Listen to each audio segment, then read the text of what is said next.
مولا علی فرماتے ہیں میں نہیں کہہ رہا، مولا علی شیر خدا رضی اللہ تعالیٰ عنہ حضرت فاروق اعظم کا جنازہ ہے، علی پاک شیر خدا تشریف لائے،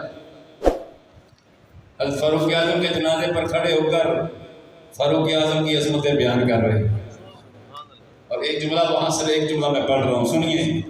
فاروق اعظم کے جنازے پر کہتے ہیں ان کا اعمال نامہ لے کر اللہ کی بارگاہ میں پیش ہونا میرے لیے زیادہ محبوب ہے۔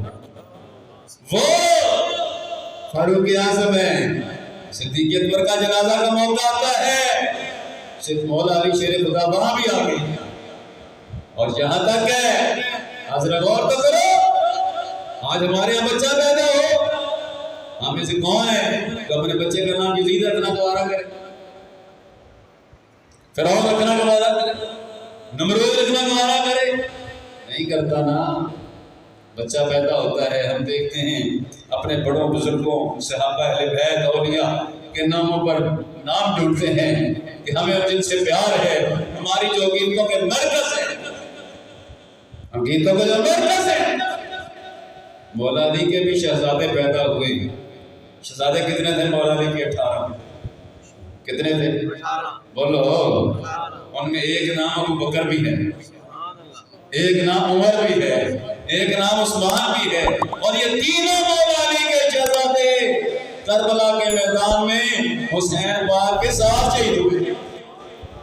ان کی اپنی کتابیں بول کے کہہ رہی ہیں ابو بکر، عمر، عثمان، تینوں شہزادے مولا علی کے، بلکہ ان کی کتابوں میں یہ بھی لکھا ہے امام حسن کے ایک شہزادے کا نام عمر ہے، امام زین العابدین کے ایک شہزادے کا نام عمر ہے، امام موسیٰ کاظم کے بیٹے کا نام عمر ہے، بلکہ امام مہدی تشریف لائیں گے، پیدا ہوں گے قیامت کے دور میں، ان کی کنیت ہی ابو بکر ہوگی۔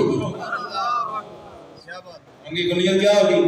ابو بکر ہوگی۔ اللہ اکبر۔ حضرات مولا علی شیر خدا رضی اللہ تعالیٰ عنہ سرکار نے بتا دیا کہ جو صدیق و فاروق کا اصحاب رسول کا دشمن ہے، میرا اس کے ساتھ کوئی تعلق ہے نہیں ہے، سارا چڑھنا گئے۔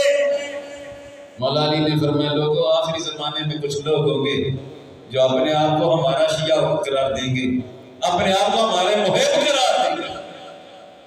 مولا علی فرماتے ہیں ابو بکر و عمر پر سب و شتم کریں گے، توہین و تنقید کریں گے۔